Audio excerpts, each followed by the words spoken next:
નમસ્કાર મિત્રો. અગાઉ લોહીની સગાઈના પ્રકરણમાં આપણે જોઈ ગયા કે અમૃત કાકીનું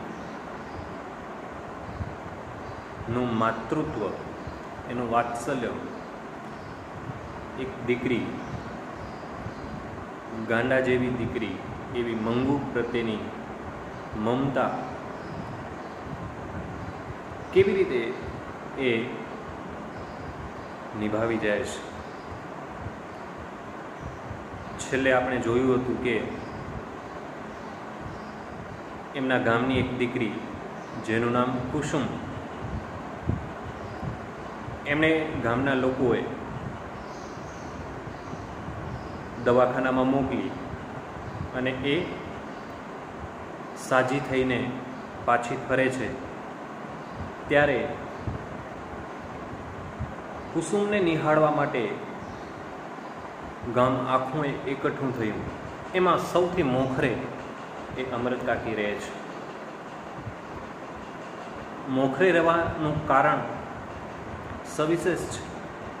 એ ઈચ્છે છે કે મારી દીકરી છે એ પણ કદાચ આટલી સ્વસ્થ થઈ જાય તો એથી સોના જેવો શ્રેષ્ઠ દિવસ કદી બીજો નહીં હોય. એટલે સૌથી પહેલાં એ આગળ ઊભા છે. હવે આગળ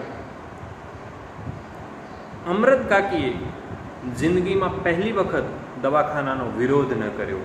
એમણે પહેલી વખત એવું લાગ્યું કે આમ તો કાયમ એ વિરોધ કરતા કે દીકરીને જો હું દવાખાને મોકલું તો માતા હોવા જવું નહીં, હું મા થઈને જો દીકરીની સેવા ન કરી શકું તો દવાખાનાવાળા પરિચારિકાઓ, નર્સ છે એ શું સેવા કરવાની, એવી ઘણી બધી દલીલો સાથે પણ એમણે મોકલ્યા નહીં પોતાની દીકરીને. પણ આ કુસુમને જોયા પછી પહેલી વખત એમણે દવાખાનાનો વિરોધ ન કર્યો. બીજે દિવસે એમણે કુસુમને પોતાને ઘેર બોલાવી, એને પાસે બેસાડી દવાખાનાની હકીકત પૂછવા માંડી. નર્સ કે ડાક્ટરના કોઈ ગાંડા તમાચા મારી જાય તો પણ એ લોકો એના ઉપર ખીજાતા નથી કે એને મારતા નથી. એ જાણી એમને દવાખાના ઉપર શ્રદ્ધા પણ બેઠી. નવી આશા જન્મી કે મંગુના કર્મમાં, નસીબમાં દવાખાનામાં જવાથી મટે એવું લખ્યું હશે તોય કોને ખબર. આટલા ઉપચાર કરી જોયા ત્યારે એક હજુ વધારે કરી લઈએ. છેવટે મંગુને દવાખાને મૂકવી એવો અમૃત કાકીએ નિર્ણય કર્યો. એ માટે મોટા દીકરાને ઘેર આવી જવા એમણે પત્ર પણ લખાવ્યો. છતાં એ નિર્ણય લીધો ત્યારથી એમની ઊંઘ ઉડી ગઈ હતી. જાણે પોતે હારીને આ કામ કરી રહ્યા હતા એવું એના મગજ ઉપર એક જાતનો ભાર જણાવવા લાગ્યો કે એ માતા તરીકે કદાચ હું હારી ગઈ, આ બધું હું સેવા ચાકરી કરીને આને સ્વસ્થ ન કરી શકી, એવો એક ખાલીપો, એવો એક અસમજભર્યો ભાવ એમના મનમાં થોડોક ચાલવા લાગ્યો. એમને એમ થયું કે હવે એ દવાખાનાથી સાજી થાય, છતાં એ રાજી જ છે, કોઈ રીતે પણ સાજી થવી જોઈએ. મંગુ મોટી થતી જતી હતી, પોતાની વૃદ્ધાવસ્થા પણ ધીરે ધીરે વધતી જતી હતી. વહુઓ ચાકરી નહીં કરે એની ખબર પડી ગઈ હતી, કારણ કે બેમાંથી એકે વહુએ હજુ સુધી સાથે રહેવા આવવાનું આમંત્રણ આપ્યું જ ન હતું. એ સ્થિતિમાં મંગુનું પ્રભુ હોય અને એને મટી જાય કે ન મટે તો પણ જો એને દવાખાનામાં ગોઠી જાય તો મરતી વખતે પોતાના એક જાતની શાંતિ રહે કે એની ચાકરી કરનાર દુનિયામાં પારકું પણ છે ખરું. જો એણે અંતે એવી એક શ્રદ્ધા બેસાડી મનમાં, કેમ કે આજકાલની વહુઓ છે એ તો એને લાગી પોતાના દીકરાને કે એ કરવાની નથી, ચાકરી નહીં કરે.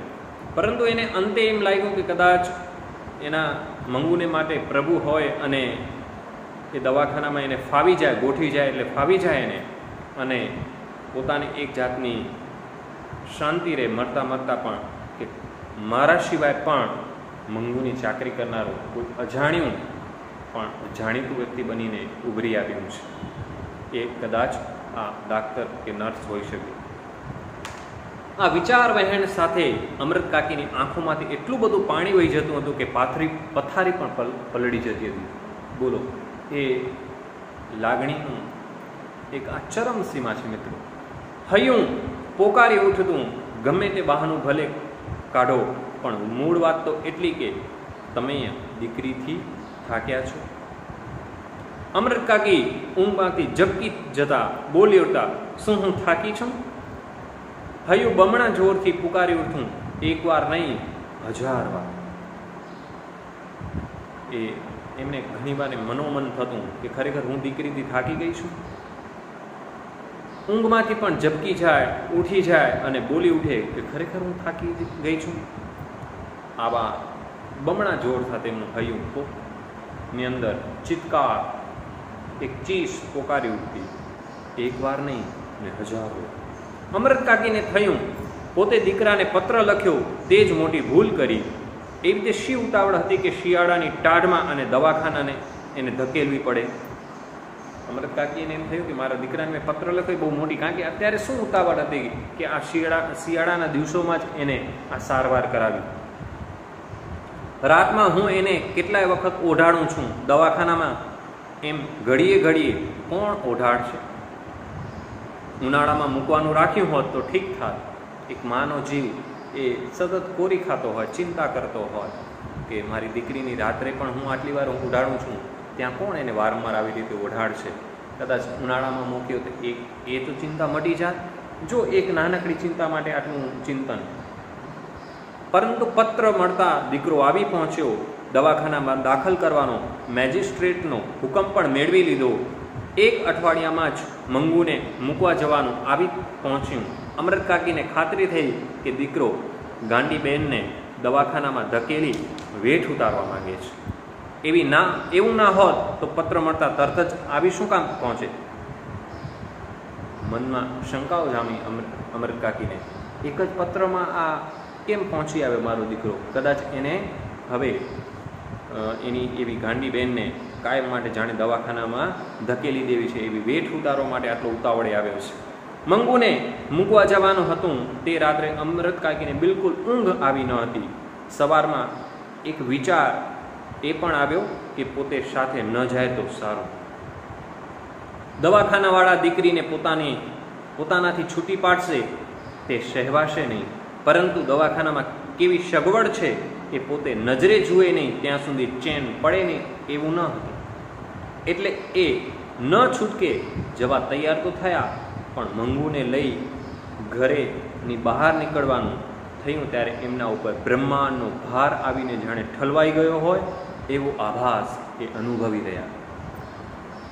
આંખમાંથી શ્રાવણ ભાદરવો શરૂ થયો. આંખમાંથી તો પાણી ટપકવા લાગ્યા. નજર મંગુ ઉપર ચોંટી ગઈ હતી. કેમે એ ઉખડતી નહોતી. મંગુ એને પહેરાવેલા નવા કપડાનો રંગ ધારી ધારીને જોઈ રહી હતી. ગેલમાં આવી ગઈ હોય, એકદમ રમતમાં મોજમાં આવી ગઈ હોય એવી રીતે એ અમૃત કાકીની સામે પણ જોઈને હસી પણ ખરી. એ સમૂહ અમૃત કાકીનું દિલ કપાઈ ગયું. ઢોર પણ એને ખિલ્લેથી છોડી ને બીજે જ લઈ જવામાં આવે છે ત્યારે નવા ધણીને ઘેર જવા આનાકાની કરે છે. કોઈ નવું ઢોર ઢાંખર વેચીને કોઈકને આપીએ ત્યારે પણ કોઈક નવા ધણીને ત્યાં જાય ને તો એ આનાકાની કરે. મંગુને એટલું એ ભાન ન હતું. એ પ્રત્યક્ષ અનુભવતા અમૃત કાકી ઉપર એ ફસડાઈ પડ્યા. એ ઉમરા પાસે પહોંચતા એ ફસડાઈ. હયું કકડી ઉઠી હું. અબોધ દીકરીનું દુનિયામાં કોઈ નહીં. જેને જરા પણ સમજ નથી એવી દીકરીનું આ દુનિયામાં કોઈ નહીં. સગી માં પણ એની નારાજ થઈ કે છે કે હું અમૃત કાકી પોતાની જાતને એ અફસોસ સાથે સંકેલે છે કે હું સગી માં હોવા છતાં પણ એની ન થઈ શકી. દીકરાએ મા તરફ નજર કર્યા સિવાય લથડિયું ખાઈ પગ ઉપાડતા કહ્યું, મોડું થાય છે, હવે નીકળવું જોઈએ. અને ફળિયા બહાર નીકળતા એણે ધોતિયાના છેડા વતી આંખો લચી નાખી. પાડોશી સ્ત્રીને મંગુનો હાથ ઝાલી આગળ દોરી. પાડોશી સ્ત્રીએ એ મંગુને થોડીક હાથ પકડીને આગળ દોરી. બીજી સ્ત્રીઓએ અમૃત કાકીને થોડો ટેકો આપ્યો. છેવટે કડવો ઘૂંટડો હૈયામાં સમાવી ઢીચણ ઉપર હાથ ટેકવી એ ઊભા થયા. બે જણે તો એને ઝાલીને ચડાવ્યા. ત્યારે એમનાથી ડમણિયામાં ચડાયું. ત્યારે માન એ ઉપર ચડી શક્યા. મંગુ ગાંડી છે એમ જાણતા ગાડીમાં મુસાફરો મજાનો ખોરાક મળી ગયો. જે એને ગાડી લેવા આવી છે એમને તેમ થયું કે આ ગાંડી છે, એમને મજાક મસ્તી કરવા લાગ્યા. એમ મજાનો જાણે ખોરાક મળી ગયો. આવી ખાધી પીધે સુખી છોડીને દવાખાનામાં મૂકશો એટલે મહિના દાડામાં લાકડા જેવી થઈ જશે. ત્યાં તો ઢોરને પેઠે ટંકે, જેમનું તેમનું નીર્યું એટલે બસ. આ છોડીની માં નથી. આવું આસપાસના લોકો મેણા ટોણા કરવા લાગ્યા કે આ છોકરીની કોઈ માં નથી. અમૃત કાકીને આ ઘા અસહ્ય થઈ પડ્યો. આવું જ્યારે વાક્ય બોલાયું ત્યારે એમ થયું સહન ન થઈ શકે એવી સ્થિતિમાં અમૃત કાકીની પાસે ઊભી થઈ ગઈ કે આંસુ આવી ગયા, કંઠ પણ રૂંધાઈ ગયો, શરમથી ડોકું નીચું નમી ગયું. સાથે સાથે માથું નમતા મા તરીકેનો એનો દાવો પણ આપોઆપ વ્યક્ત થઈ ગયો. બાપ રે, તમે મા થઈને એને ધકેલી મૂકો છો, પછી દવાખાનાવાળાનો શું દોષ કાઢવો? પાસેથી કોઈક આવું બોલવા લાગ્યું. અમૃત કાકી જો એકલા હોત કે દીકરાને માઠું લાગવાની બીક ન હોત તો વળતી ગાડીમાં મંગુને લઈ એ ઘેર પાછા ફર્યા હોત. પરંતુ બીજો ઉપાય ન હતો એટલે ભારે પગલે અને ભારે હૈયે એ દવાખાનામાં દાખલ થયા. મુલાકાતનો સમય હતો એટલે વચલા ખંડમાં દર્દીઓ અને એમના સગા સંબંધીઓ છૂટા બેઠા હતા. સ્વજનોએ ઘેરથી આણેલી રસોઈ જમતા હતા. જે પણ સ્વજનો આવ્યા એ બધા ઘરેથી લાવેલ થોડી રસોઈ ખાઈ રહ્યા હતા. અમૃત કાકી પરિચારિકાઓ તરફ જોઈ રહ્યા હતા. એ આસપાસની જે બધી નર્સ છે એના તરફ એમનું સતત ધ્યાન હતું. પેલી બાઈની જે પરિચારિકા હતી તે હસીને બોલી, હવે હું તમને બધું આપીશ. તમારા ધણી સારું સારું ખાવાનું લાવ્યા છે, એકવાર ખાઈ લો. પેલી ગાંડીબાઈ છણકો કરતા બોલી, મેં દાંતણ નથી કર્યું, મેં મોઢું નથી ધોયું. અમૃત કાકીએ જોયું તો એનું મોં ધોયેલું હતું. છતાં સહેજ પણ ખીજાયા વગર પેલી પરિચારિકાએ પાણીનો લોટો લાવી એનું મોં પણ ધોવડાવ્યું. નેપકિન વતી મોં લૂછી પણ નાખ્યું. અમૃત કાકીના હૈયાને ટાઢક વળી કે કામ કરનાર લોક છે તો માયાળુ. આ બધી સ્થિતિ જોતા એને એમ લાગ્યું કે માયાળુ લોકો છે. માતા જેવા સ્વભાવવાળા શબ્દો માટે બહુ સરસ શબ્દ છે માયાળુ. ડાક્ટર અને સ્ત્રી વોર્ડનની મેટ્રન પણ આવી પહોંચ્યા. અમૃત કાકીના દીકરાએ મેજિસ્ટ્રેટનો હુકમ આપ્યો. માને સંતોષ થાય તે માટે એ સાંભળે તેમ સારી સારવાર કરવા જણાવ્યું. મેટ્રને કહ્યું, એ બાબતમાં તમારે ચિંતા ન કરવી. વચ્ચે અમૃત કાકી બોલ્યા, બોન, ચિંતા એટલા માટે કરવાની છે કે એ સાવ ગાંડી છે. કોઈ પાસે બેસીને એને ખવડાવે નહીં તો એ ખાતી પણ નથી. આટલું બોલતા એમનો કંઠ ભરાઈ આવ્યો અને વાક્ય અધૂરું રહી ગયું. માતાનો જીવ છે. દૂર ઉભેલી પરિચારિકાઓ નજીક દોડી આવી. એક એમાંની બોલી ઉઠી, તમે બા કોઈ જાતની ફિકર કરશો નહીં, અમે એને મોંમાં કોળીઓ ઘાલીને ખવડાવીશું. કે છે બા, તમે અમૃત કાકીને કહે છે પરિચારિકાઓ કે ચિંતા ન કરો બા, અમે એને મોઢામાં કોળીઓ આપીને ખવડાવીશું. ગડગડા સાદે અમૃત કાકી બોલ્યા, એ જ બોન મારે કહેવું છે. એને ઝાડા પેશાબનું ભાન નથી એટલે રાતે કપડાં બગાડે તો જોજો, નહીં તો ભીનામાં સૂઈ રહેશે તો વાયુ થઈ જશે. એટલે ઠંડી એના શરીરમાં ઘૂસી જશે. બીજી પરિચારિકા બોલી, રાતમાં 4 થી 5 વખત તપાસ કરવામાં આવે છે. અમૃત કાકી કે રાતે બત્તી હોય તો એને ઊંઘ નથી આવતી. જેને ઊંઘ ના આવે તેને ઊંઘની દવા આપીએ છીએ. પરિચારિકાએ જવાબ આપ્યો કે જેને ઊંઘ નથી આવતી એને ઊંઘની પણ દવાઓ આપી છે. એને બીજા તોફાને મારે નહીં તે જોજો. વધુમાં ઉમેર્યું અમરત કાકીએ કે કોઈ તોફાની એને મારી ન જાય એ પણ થોડું ધ્યાન રાખજો. તોફાની હોય તેને જુદા રાખવામાં આવે છે. રાતે બધાને જુદી જુદી ઓરડીઓમાં સુવાડવામાં આવે છે. મળવા આવેલા મુલાકાતીઓ વિદાય લેતા ત્યારે દર્દીને અંદરના ખંડમાં લઈ જવા પૂરતું બારણું થોડું ખુલતું. એ તક ઝડપી લઈ અમરત કાકીની નજર 2-3 વખત અંદર ડોકાઈ રહી હતી. 3-4 સ્ત્રીઓને ફકફકતા વાળે અસ્તવ્યસ્ત કપડામાં એણે અંદર ફરતી જોઈ.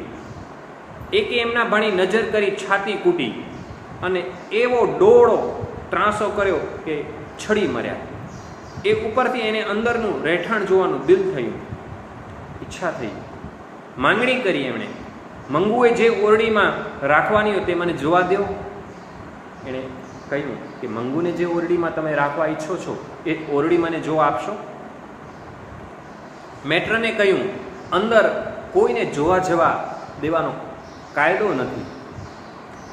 ચકડ વકડ આંખે આ નવી દુનિયા જોઈ રહેલી મંગુ અમરત કાકીની શોળમાં લપાઈ. માથે હાથ મૂકી અમરત કાકી રોજનો વહાલ સોયો બેટા શબ્દ ઉચ્ચારવા ગયા ત્યાં એમનો શાદ ફાટી ગયો. રોજ એના ઉપર હાથ ફેરવતા અને કહેતા, બેટા આ શબ્દ જેવો અહીં બોલાયો ત્યાં તો એનો હૃદયનો અથવા તો એના શબ્દ જાણે ફાટી ગયો. મરણ પોક જેવી લાંબી પોક મુકાઈ ગઈ. આખું દવાખાનું એ આક્રંદમાં ડૂબી ગયું. દીકરાની આંખમાંથી ચોધા આંસુ વહી ચાલ્યા. આવા રુદનથી ટેવાઈ ગયેલા ડાક્ટર, મેટ્રન અને પરિચારિકાઓના હૈયા પણ ભરાઈ આવ્યા. જે તો રોજને માટે ટેવાઈ ગયેલા હોય એના હૃદયમાં પણ આજે હૈયા એના ભરાઈ આવ્યા. દિવાલો પણ જાણે ધ્રુજી ઉઠી કે આટલું લાગણી ભર્યું કોઈ ગાંડાનું સ્વજન આજ સુધી આવ્યું અમે જાણ્યું નથી. આસપાસના લોકો પણ જાણે ચકિત થઈને અને દિવાલો સુદ્ધા પણ એમ જાણે થયું કે આટલું લાગણી ભર્યું કોઈ વ્યક્તિ કે કોઈ સ્વજન આવ્યું હોય એવું આ કદાચ પહેલો અવસર હોઈ શકે. એક પરિચારિકા હાથમાંનો રૂમાલ ફરકાવી મંગુનું પોતાના તરફ ધ્યાન ખેંચી બોલી, લે જોઈએ છે તારે? એ રૂમાલ પકડવા માની શોળ ત્યજી મંગુ એકદમ ઊભી થઈ. એનો ખોળો મૂકીને નજીક ઊભી થઈએ. થોડો રૂમાલ પકડવા દીધા પછી એનો હાથ પંપાડી પરિચારિકા મીઠાશ ભર્યા શબ્દોથી બોલી, તું મારી પાસે રહીશ ને બહેન? હું તને સારું સારું ખાવાનું આપીશ, નવા નવા કપડાં પહેરાવીશ. મંગુ એના મોં સામે તાકી રહી. એટલે એક ક્ષણનો ઉપયોગ કરી લેતા ચાલ આપું કહીને એનો હાથ પકડી આગળ કરી. પેલું બારણું અધખુલ્લું થઈ મંગુને ગળી ગઈ.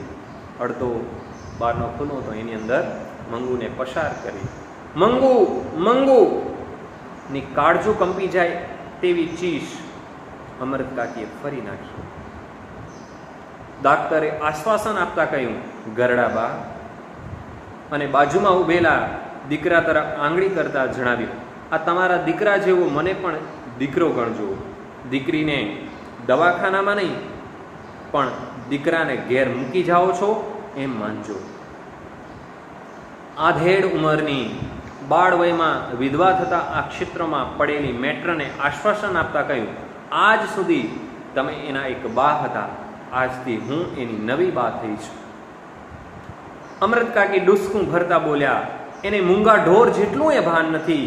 મેં એને આજ સુધી મારાથી અડગી કરી નથી, એને મારાથી કદી દૂર કરી જ નથી.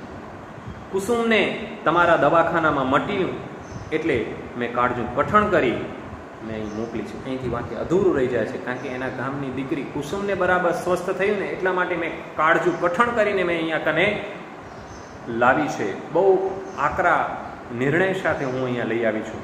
આવું કહેતા કહેતા એમનો કંઠ રૂંધાઈ ગયો અમરત કાકીનો. મેટ્રન કહે છે, એ કુસુમ જેવી આ પણ થોડા વખતમાં ડાય થઈ જશે. અમરત કાકીનું ડુસકું સમ્યું છતાં એમની નજર પેલા બંધ બારણાને વીંધી મંગુ ઉપર મંડરાયેલી હતી. મંગુએ જાણે એમને યાદ દેવડાવ્યું હોય તેમ એ બોલ્યા, એ લુખો રોટલો ખાતી નથી, સાંજે વાડુમાં રોટલો દૂધમાં ચોળીને આપજો. પલાળીને એને આપજો. દૂધ ના હોય તો દાળમાં આપજો. કદાચ દૂધ પણ ન હોય તો દાળમાં એને પલાળીને રોટલો આપજો. એ સૂકો રૂખો રૂખો રોટલો એ ખાઈ શકશે નહીં. આવી રીતે એને યાદ આવ્યું. અમરત કાકીની કરુણ આંખ ભણી નજર માંડવાની મેટ્રનની શક્તિ લુપ્ત થઈ હોય તેમ એણે નીચી દ્રષ્ટિ રાખીને કહ્યું, સારું. અમરત કાકી કહે છે, એને દહીં બહુ ભાવે છે. દરરોજ તો ના બને, પણ બીજે ત્રીજે દાડે આપજો. એવું વધારાનું જે ખર્ચ થશે એ અમે આપીશું. જે એની ચાકરી કરતું હશે તેને પણ રાજી કરીશું. એક માતા તરીકેનો જીવ, એક માતા તરીકેના જે શબ્દો છે એ અમરત કાકીની સાથે એના શબ્દોમાં સરતા જાય છે. અમરત કાકી અને દીકરો મંગુને મૂકી દવાખાની બહાર નીકળ્યા. ત્યાં બંનેના મોં ઉપર શોકના વાદળ છવાયેલા હતા. મૂંગા મૂંગા બંને બહાર ઉભેલી ઘોડાગાડીમાં બેસી વિદાય થયા. ગાડીના ડબ્બામાં પગ મૂકતા અમરત કાકીને સાંભળી આવી યાદ આવ્યું, દવાખાનામાં સુવા માટે ખાટલો આપશે કે નહીં? એને યાદ આવ્યું કે દવાખાનામાં સુવા માટે એને ખાટલો આપશે કે નહીં. મંગુ નીચે સૂઈ રહેલી નથી, એટલે જો ખાટલો નહીં હોય તો એને નહીં ફાવે. મનમાં થયું કે જો પોતાને અંદર જવા દીધી હોત તો આ ભાડવણી કરવાનું રહી ન જાત. આ જે બધી સંભાળ લેવાનું, આ વારંવાર મને જે સવાલ મારા મનમાં ઉદ્ભવી રહ્યા છે એ કદાચ ન ઉદ્ભવત જો એક વખત મને એનો ઓરડો જોવા દીધો. ઓરડીમાં ખાટલો ન જુવત એટલે તરત સાંભળી આવત. દવાખાનામાં કામ કરનારા લોકો માયાળુ છે, ભલા છે એવી ખાતરી અમરત કાકીને થઈ હતી. પરંતુ એમને અંદર જવા દીધા ન હતા એટલે વસવસો પણ રહી ગયો હતો. આપણને નહીં ગમે તેવું હશે ત્યારે જ એને અંદર જવા નહીં દેવાનો કાયદો કર્યો હશે ને, એવું અમરત કાકીને શંકા ભર્યું એક વાક્ય એના સામે આવ્યું. એનો ટેકો આ શંકાની સાથે એક માતાની મમતા વહી રહી છે. જો મિત્રો, એનો ટેકો આપતું હતું પેલું અધખુલ્લું બારણું. આ વાતનું સમર્થન ટેકામાં શું હતું? પેલું અડધું ખુલ્લું બારણું હતું, એના સમર્થનમાં હતું. ભૂતની માફક ભમતી એવી ગંદી જથ્થર વથ્થર અને ભૂખે મરી ગઈ હોય એવી બિહામણી ગાંડી કેટલીક સ્ત્રીઓ, એ સાથે અમરત કાકીને મંગુ પોતાને ન જોવાથી રડતી હોય એવો શાદ સંભળાયો. એમની આંખોમાંથી આંસુ ચાલ્યા. બાજુમાં બેઠેલી સ્ત્રીએ પૂછપરછ કરી, કેમ બા રડો છો? કોઈનું મૈણું થયું છે? કોઈનું મૃત્યુ થયું છે? કોઈ સ્વજન તમે ગુમાવ્યા છે? રાત્રે 11:15 વાગે ઘેર આવ્યા ત્યારે એમની વાટ જોતી પાડોશણ, જે એમની પિતરાઈ થતી હતી, એ જાગતી હતી. એમને માટે એણે રસોઈ કરી રાખી હતી, પરંતુ બંને જણે વાળું કરવાની ના પાડી. અમરત કાકી અને એના દીકરાએ બંને વાળું કરવાની ના પાડી. સ્વજનના મરણનો ઘા તાજો હોય ત્યારે જેમ આગ્રહ કરનારી જીભ ન ઉપડે તેમ પાડોશણ ખેંચતાણ ન કરી શકે. બહુ એમણે સમજાવ્યા ને કે જમી લો, આગ્રહ ન કર્યો બહુ જાજો. અમરત કાકીના અંતરમાં એક જ તંબુરો વાગી રહ્યો હતો, મંગુ અત્યારે શું કરતી હશે? સતત એક જ વિચાર, એક જ ચિંતન, પડે પડ એ જ વિચાર એમના હૈયાને વિંધી રહ્યો હતો. કેટલી ઠંડી છે, એને ઓઢાડ્યું હશે, પેશાબ કરી પલાળ્યું હશે તો એની ઘાઘરી અને પાથરણું કોઈએ બદલ્યા હશે. આવા અનેક સવાલો એને થવા લાગ્યા. જાણે મંગુ એમનો બોલ સાંભળવાની હોય તેમ એ બબડ્યા. એકલા એકલા બોલ્યા, બેટા, પેશાબ ન કરતી, ઓઢાડેલું કાઢી ન નાખતી. આ શબ્દો સૂતી વખતે એ કાયમ ઉચ્ચારતા, છતાં મંગુ એનો અમલ કરતી નહીં. રાતે એણે પેશાબ કર્યા હોય તો એની ગાગરી અને પથારી બદલી નાખતા. મંગુ મોટી થઈ છતાં પોતાની ભેગી એને સુવાડતા, જેથી એ પેશાબ કરે તો પોતાને તરત ખબર પડે, જાગી જાય અને એને ભીનામાં સૂઈ રહેવું ન પડે. અમરત કાકીને પોતાને પણ એના વગર પથારી સૂની સૂની લાગતી હતી. બસ આ સૂનું રહેવું ને એ સમજાય ને, એ જ આપણો નાતો. કોઈના વગર સૂનું લાગવું જોઈએ. એ પછી ચાહે માં હોય, ચાહે એનું સંતાન હોય, ચાહે કોઈના વિના પણ સૂનું કોઈ વગર લાગે છે ને, ત્યાં આત્મીયતા છે. આ આત્મીયતા આજે બોલી રહી છે.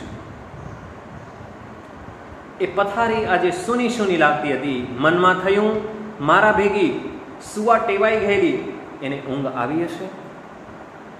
એ સાથે એની આંખો બહાવરી બની પોતાને શોધતી હોય તેમ એને દેખાયું. એમણે ઈશ ઉપર કપાળ કૂટ્યું. હું માં થઈને એને દવાખાનામાં હડસેલીને આવતી રહી. એને અંદરો અંદર પોતાના જાતને કેટલાય સવાલો કર્યા. હું માતા થઈને હું એને દવાખાનામાં હડસેલી આવી. એમનાથી ડૂસકું ભરાઈ ગયું. અમૃત કાકી ડૂસકું ભરી ગયા. બહારના ખંડમાં સૂતેલા દીકરાને પણ ઊંઘ આવી ન હતી. માં કરતા એના 100મા ભાગની મંગુ સાથે માયા ન હતી, છતાં એની છાતી ઉપર પણ વેદનાના કાળમીંડ પથ્થર મુકાઈ ગયો હતો. ભલે એના દીકરાને પેલી મંગુ એની બહેન સાથે કદાચ અમૃત કાકી જેટલી લાગણી ન હતી, પણ છતાંય આજે માતાની સ્થિતિ જોઈને અને જાત સામે મંગુની સ્થિતિ અને માતાની એકદમ નજીકથી આવી સ્થિતિ જોઈ એ પણ ડગમગી ગયો હતો. માના ડુસકા સાથે એની આંખમાંથી પણ આંસુ વહેવા લાગ્યા. પોતાને આટલી વેદના થાય છે તો માને શું શું થતું હશે. પેલા દીકરાએ પણ વિચાર્યું મને આટલી ચિંતા થાય છે તો એ તો માં જ, જન્મદાતા જ, તો એ મંગુ માટે કેટલું વિચારતી હશે. એવું એ ઓરડામાં સૂતો, બહાર સૂતો એ વિચારી રહ્યો. એનું હૈયું પણ પોકારી ઉઠ્યું. વેદના માના હૈયાને માંસ કેવી ક્રૂર રીતે ચૂંથી રહી હતી તેવો સાક્ષાત્કાર જાણે જીવનમાં પહેલી વખત આવો દીકરાને થઈ રહ્યો હતો.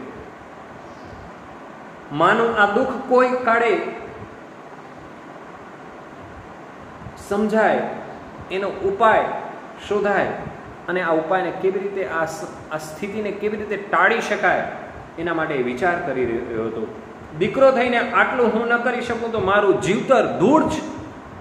એ સાથે એણે અંતરમાં એના મને પ્રતિજ્ઞા કરી લીધી, મનોમન, હું મંગુને જીવતા સુધી સારી રીતે પાડીશ. વહુ એના મળમૂત્ર ધોવા તૈયાર નહીં હોય તો હું ધોઈશ. એ સાથે વેદનાનો કાળમીંડ પથ્થર એની છાતી ઉપરથી ખસી ગયો. એણે મંગુ માટે વિચારી લીધું, ભલે મારી આસપાસનું મારું કોઈ અન્ય સ્વજન, મારી પત્ની કે કોઈ પણ વ્યક્તિ એને સંભાળવા માટે તૈયાર નહીં હોય તો છેવટે સુધી હું એની બધી ચાકરી કરીશ. એવું એણે નક્કી કરી લીધું. અમૃત કાકીએ બીજું ડૂસકું ભર્યું હોત તો દીકરાએ તે ઘડીએ જ એને પોતાની પ્રતિજ્ઞા જણાવી શાંત પાડ્યા હોત, પરંતુ એ જંપી ગયેલા લાગ્યા. એટલે હવે સવારે વાત એમ માની દીકરાએ ઊંઘ આવીની છતાં પણ ઊંઘવા માટે આંખ મીચી અને થોડી વારમાં એની આંખ મળી ગઈ. ઊંઘ આવી પણ ગઈ. વહેલી પરોઢે ઘંટીનો અને વલોણાનો મધુરો અવાજ ગામમાં ગુંજી રહ્યો હતો. સવારનું વાતાવરણ સામાન્ય ગામડામાં આવી રીતે ઉગતું હોય, પરોઢ હોય, મોસૂંજણું કહેવાય એવું પરોઢ. ઘંટીનો અવાજ, વલોણાનો, છાશ બનાવવાનો, માખણ ઉતારવાનો જે અવાજ એ ગુંજી રહ્યો હતો ગામમાં, ગામ આખાને એણે વીંધી નાખે એવી ચીસાચીસ અમૃત કાકીએ કરી મૂકી. ધાજો રે ધાજો, મારી મંગુને મારી નાખી રે. વાતને એણે બહુ ઊંચા અવાજથી એણે પોકારી વહેલી સવારે. અને વહેલી સવારે આવા નીરવ શાંત અવાજમાં આ ચીસ અમૃત કાકીની બહુ મોટી અસર કરી ગઈ.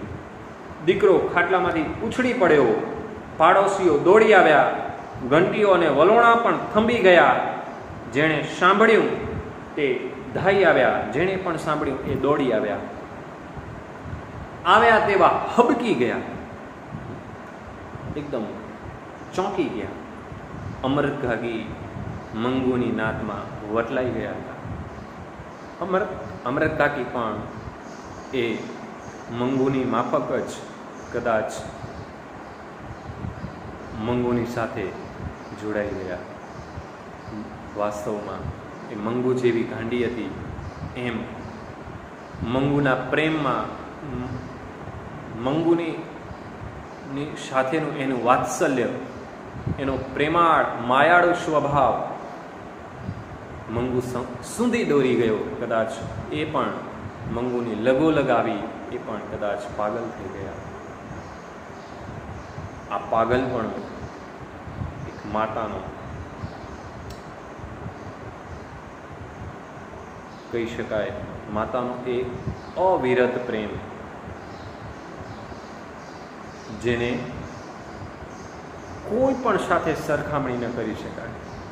માં એ સર્વસ્વ છે, જગત આખાનું એ અસ્તિત્વ છે.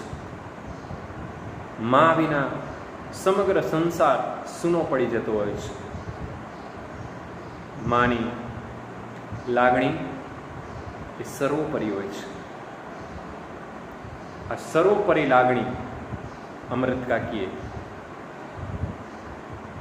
ના પાત્ર દ્વારા લેખકે બહુ સારી રીતે સમજાવી છે.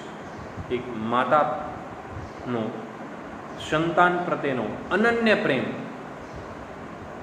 અહીં તો જુઓ, એમના 4 સંતાનો હોવા છતાં પણ સૌથી સવિશેષ પ્રેમ એ મંગુ પ્રત્યે રહ્યો.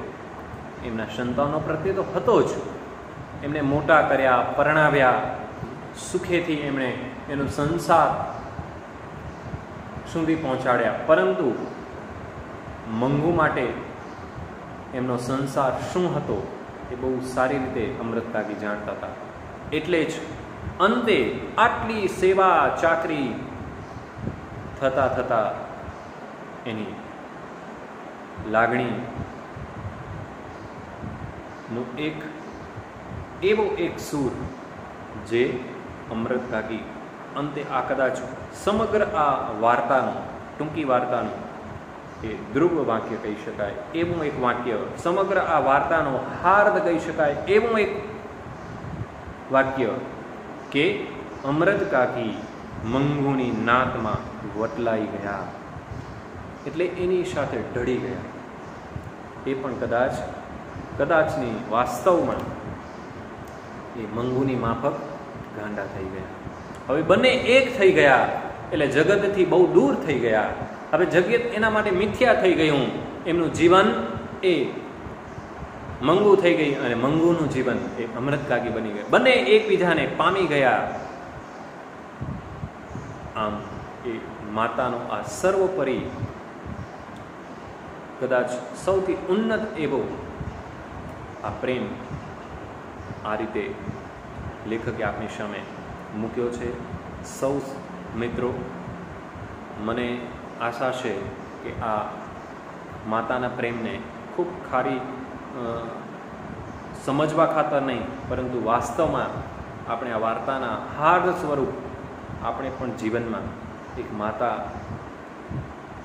પ્રત્યેની આપણી જે લાગણી છે, પિતા પ્રત્યેની આપણી જે લાગણી છે, આપણું સંતાન હોવાપણું છે, એ બધું જ આ વાર્તાના કોઈના કોઈ ખૂણે સંચવાયું છે. આપણે પણ જીવનમાં ઘણી બધી વસ્તુ શીખવાની છે, સમજવાની છે. એ રીતે આપણે આગળ વધવાનું છે અને જીવનને સાર્થક બનાવવાનું છે. અંતમાં એટલું જ કે સ્વાધ્યાયને બહુ સારી રીતે તમે લખશો. અને હજુ પણ મેં અગાઉ પણ કહ્યું છે તેમ આપણા કોઈ મિત્રોના સ્વાધ્યાય મને અંગત રીતે વોટ્સએપ પર આવ્યા નથી, તો વિનંતી છે કે આપની જેટલી પણ સૂઝ સમજ મળે, જેટલું સમજાય એટલું, એવી રીતે આપણે પોતાની રીતે સ્વાધ્યાય કરવાનો છે. સ્વાધ્યાય પોથી ખરીદી હોય તો સ્વાધ્યાય પોથીમાં લખજો, અન્યથા નોટબુકમાં લખી અને મને મોકલવાની એક નાનકડી એવી તસ્દી કરશો એવી આશા છે. Thank you.